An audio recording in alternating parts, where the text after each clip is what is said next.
अस्सलाम वालेकुम student 9 class. Today हम आज पढ़ने जा रहे हैं grammar words sentences that number 6 comparative sentences. सबसे पहले स्टूडेंट्स हम कंपैरेटिव सेंटेंसेस करते हैं। जैसा स्टूडेंट्स आप जानते हैं सारे कि हमारे 8 जो टेंसेस हैं उनके एक्टिव पैसिव हैं और उसके साथ कंपैरेटिव सेंटेंसेस हैं।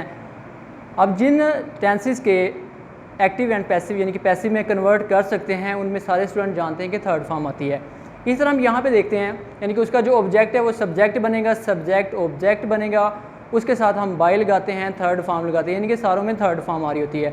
सेम इसी तरह स्टूडेंट हम कंपैरेटिव सेंटेंसेस देखते हैं।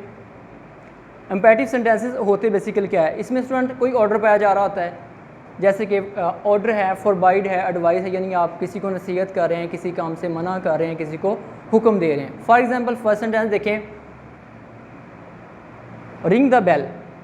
ठीक है स्टूडेंट, इस सेंटेंस को आपने लेट से शुरू करना है, लेट लगाएंगे, उसके बाद इसका जो ऑब्जेक्ट है उसे लगाएंगे। ठीक है, लेट लगाया, उसके बाद ऑब्जेक्ट लगाया, ऑब्जेक्ट लगाने के बाद बी लगाएंगे, उसके बाद आप इसकी जो फॉर्म लगी हुई है उसको थर्ड में कन्वर्ट कर देंगे। ठीक है, जैसे ring the bell, let the bell be rung. जी स्टूडेंट्स, सेकंड देखें, शट द विंडो। ठीक है, इसी तरह पहले सेंटेंस की तरह लेट द विंडो बी लगा के थर्ड फॉर्म लगा देनी है शट। जी स्टूडेंट नेक्स्ट देखिए, sentence number 3, do not tell a lie. ठीक है, इसको भी हम लेट से शुरू करेंगे। ठीक है, जिसमें स्टूडेंट नॉट पाया जा रहा है यानी कि फिक्रे में नॉट है, उसको आपने लेट नॉट यानी कि स्टार्टिंग में ही आपने लेट के साथ नॉट का इजाफा कर देना है। यहाँ पे देखें, do not tell a lie, let not लगा के उसके बाद आप ऑब्जेक्ट इधर लेके आ रहे हैं, उसके बाद बी लगा के थर्ड फॉर्म लगा देने हैं, सिंपल। जो नेक्स्ट देखें, डू इट। ठीक है, लेट इट यानी कि लेट लगाया, उसके बाद आप इट लगा रहे हैं, उसके बाद हम बी लगाएंगे, उसके बाद हम डन लगा देंगे।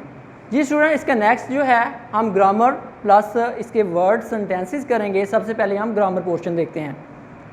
जी स्टूडेंट, ग्रामर पोर्शन में सबसे पहले हम कंडीशनल टाइप सेंटेंसेस वो देखेंगे। जैसा कंडीशनल टाइप कौन से होते हैं, conditional of this type of used when we talk about something which we do not expect happen और विच प्योरली इमेजिनेटिव, यानी कि कोई ऐसा सेंटेंस यानी कि जो होने नहीं जा रहा, जिसे हम एक्सपेक्ट नहीं करें या कि कोई इमेजिनरी चीज़ है। यहाँ पे उन्होंने एग्जांपल दी हुई है, if we were president of a university I should establish a compulsory course. जैसे कि इसमें उन्होंने कहा हुआ कि अगर मैं यूनिवर्सिटी की प्रेसिडेंट होती, ठीक है, ये एक इमेजिनेशन है यानी कि होने नहीं जा रहा ना। हो टू यूज़ योर आई, कि मैं बताऊँगी, मैं यानी कि एक कोर्स शामिल करूँगी कि अपनी आँखों को कैसे इस्तेमाल किया जाता है। जी स्टूडेंट, नेक्स्ट हम देखते हैं काइंड्स ऑफ सेंटेंसेस, यानी कि सेंटेंसेस की काइंड्स कौन कौन सी हैं। जी सबसे पहले फर्स्ट पे देखें, ये 3 काइंड्स हैं, simple sentences, compounds and complex. जी स्टूडेंट, सबसे पहले हम सिंपल सेंटेंसेस देखते हैं। All main clauses can stand simple sentences when the rest of the sentence is removed, यानी कि जो सिंपल सेंटेंस है उसमें फर्स्ट वन एक ही क्लॉज होगी। उसके बाद स्टूडेंट इसका जो मिसाल है, most of us take life to granted. ये स्टूडेंट कंपाउंड सेंटेंस से देखते हैं। कंपाउंड सेंटेंस कंटेन 2 और मोर क्लॉजेज, यानी कि जो कंपाउंड सेंटेंस होगा उसमें एक या एक से ज़्यादा यानी कि क्लॉजेज पाई जाएंगी। यहाँ पे हम देखते हैं इसके example, night came on and the room grew dark. यहाँ पे नाइट आई और जो रूम है वो उसमें अंधेरा छा गया, यानी कि ज़्यादा वो डार्क हो गया।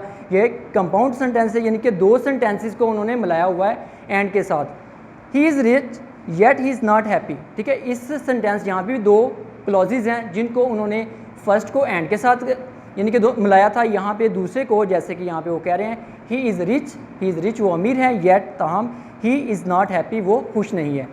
जी स्टूडेंट, नेक्स्ट हम देखते हैं complex sentences. A complex sentence consists of 1 or more clauses and 1 or more subordinate clauses। जी स्टूडेंट, इसमें हम कहते हैं कि एक क्लॉज के साथ यानी कि ज़्यादा क्लॉजेज हो सकती हैं और या कि मेन क्लॉज के साथ सब ऑर्डिनेट क्लॉज हो सकती है। इसका हम देखते हैं example, if I were the president of the university, ये सब ऑर्डिनेट क्लॉज है। उसके बाद I should establish compulsory course how to use your eyes, यानी कि ये जो है मेन क्लॉज है। अब उसने क्या किया हुआ कि मेन क्लॉज के साथ सब ऑर्डिनेट क्लॉज यूज़ की हुई है। जी स्टूडेंट, इसका हम रिव्यू देखते हैं। कंडीशनल सेंटेंस देखते हैं student, which do not expect to happen और प्योरली इमेजिनेटिव, यानी कि वो हम ये नहीं देख रहे होते कि वो एक्सपेक्ट होगी यानी कि वो हो रही है या कि उसको वो एक इमेजिनेशन है, इमेजिनरी है। नेक्स्ट वन देखिए काइंड्स ऑफ सेंटेंसेस। इसमें हमने जैसे कि बात की सिंपल सेंटेंसेस होते हैं, उसके साथ कंपाउंड सेंटेंसेस है, उसके बाद जो है कॉम्प्लेक्स हैं। ये सबसे पहले हम देखते हैं सिंपल सेंटेंसेस। ये एक मेन क्लॉज है काइंड ऑफ सिंपल सेंटेंसेस, यानी कि आप एक क्लॉज उसमें सिंपल ही होगी। उसके बाद कंपाउंड में कंटिन्यू टू और या मोर आ सकती हैं, जैसे कि हमने पहले मिसाल जिक्र किया यहाँ पे he is rich yet he is not happy, यानी कि वो अमीर है ताहम वो हैप्पी नहीं है। जिस तरह नेक्स्ट देखते हैं कॉम्प्लेक्स सेंटेंसेस। वन और मोर क्लॉजेज, वन और मोर सब ऑर्डिनेट क्लॉज हो सकती है, एक से ज़्यादा मेन क्लॉज या कि सब ऑर्डिनेट क्लॉज हो सकती है।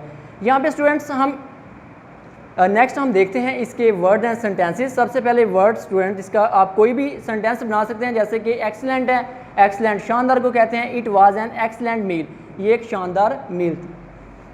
एम्फसाइज जोर देना, he emphasize the importance of industry, यानी कि उसने इंडस्ट्री की इम्पोर्टेंस पे जोर दिया, एम्फसाइज किया, जोर देना। विगर स्टूडेंट कहते हैं जोश जज्बे को। इसका स्टूडेंट देखें sentence, he work with vigour and determination, यानी कि उसने जो काम है जोश और जज्बे के साथ किया।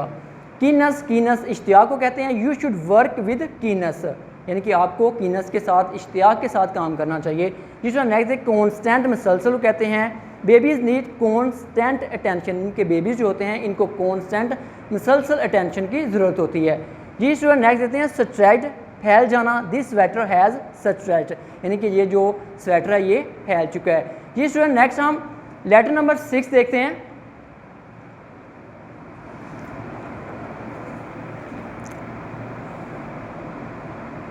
जी स्टूडेंट लेटर नंबर 6 में write a letter to your brother about the importance of study of the science subject, यानी कि साइंस सब्जेक्ट की जो स्टडी है उसकी इंपॉर्टेंस के बारे में बताना है। ये एग्जामिनेशन हॉल स्टूडेंट लिखेंगे। सबसे पहले राइट साइड पे कॉमा आएगा, उसके बाद ए बी सी तीनों के अंदर आपने फुल स्टॉप लगाना है, हाल के दोनों साइड पे ब्रैकेट्स लगाएंगे, उसके बाद आपने कॉमा लगाना है।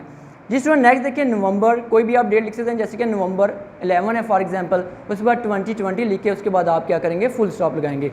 अब देखिए dear Aslam, dear Ali, dear Rahman, कोई भी आप लिख सकते हैं नेम, उसके बाद कॉमा आएगा। जिस स्टूडेंट यहाँ पे देखें I hope that you will B enjoyed a good health, यानी कि कहता है कि मुझे उम्मीद है कि तुम अच्छी सेहत इंजॉय कर रहे होगे। I hope come to know, I have come to know that you have passed your 8th class examination with good marks, कहता है कि मुझे ये पता चला है, ये मेरे जानने में आया है कि तुमने 8वीं क्लास का जो एग्ज़ाम है अच्छे नंबरों में पास कर लिया है। Now you will be in class 9, अब तुम क्लास 9 में हो गए हो। It is time for you to decide whatever to adopt science और आर्ट्स सब्जेक्ट, कहता है कि ये टाइम है कि तुम्हें साइंस सब्जेक्ट को अडॉप्ट करना है या कि आर्ट्स सब्जेक्ट को। एज़ यू नो, जैसा कि तुम जानते हो, it is an age of science, ये कि साइंस का दौर है, साइंस का ज़माना है। The secret of success in this world lies in the progress of science, कहता है कि जो ज़िंदगी की तरक्की का राज है वो साइंस में पोशीदा है। Therefore I advise you to take up science subject so that you may become a doctor और इंजीनियर इन फ्यूचर, कहता है कि मैं आपको एडवाइस करता हूँ, आपको नसीहत करता हूँ, आपको मशवरा देता हूँ कि आप साइंस सब्जेक्ट लें ताकि आप मुस्तकबिल में इंजीनियर बन सकें या कि डॉक्टर बन सकें। I hope you will follow my advice and work hard, कहता है कि मुझे उम्मीद है कि आप मेरी यानी कि नसीहत पे अमल करेंगे एंड और सख्त मेहनत करेंगे। Pay my respect to father and mother, कहता है कि मेरा जो रिस्पेक्ट है, एक इज़्ज़त है, इस्लाम है, माँ और बाप दोनों को दें। Yours affectionately, X Y and Z तीनों के दरमियान स्टूडेंट फुल स्टॉप लगाना है एंड यूर अफेक्शनेटली के आखिर पे आप कॉमा लगाएंगे। स्टूडेंट यहाँ पे हम इसका इम्पेरेटिव सेंटेंसेस अगेन देखते हैं।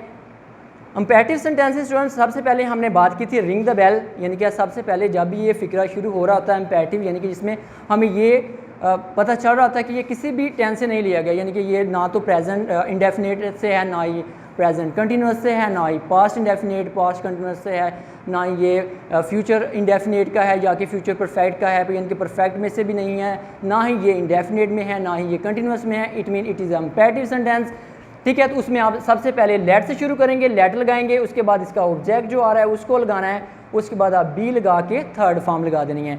उसके बाद फॉर एग्जांपल जैसे कि ऐसा फिक्रा जिसमें नफ़ी पाई जा रही है, यानी कि उसको रोका गया है काम करने से, जैसे कि डू नॉट टेल अ लाई, उसमें स्टूडेंट्स हम क्या करेंगे कि सबसे पहले लेट के साथ नॉट लगाएंगे, ठीक है। लेट के साथ नॉट लगाने के बाद आप उसका ऑब्जेक्ट लगाएंगे, जैसे कि हम इसकी ये एग्जांपल देखते हैं, do not tell a lie let not, यानी कि जब फिक्रा आपने स्टार्ट करना है लेट के साथ आपने नॉट लगा देना है, उसके बाद आपने क्या करना है, उसका जो भी ऑब्जेक्ट है उसको लगाएंगे, उसके बाद बी लगा के उसका आप थर्ड फॉर्म लगा देंगे, ठीक है। डू इट, जैसा कि ये आप देखें डू इट वेरी सिंपल है और ये मोस्टली पेपर्स में आ भी जाता है। लेट से स्टार्ट करेंगे, लेट इट बी डन।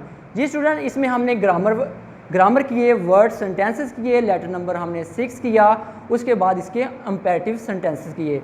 ये thank you very much and stay blessed.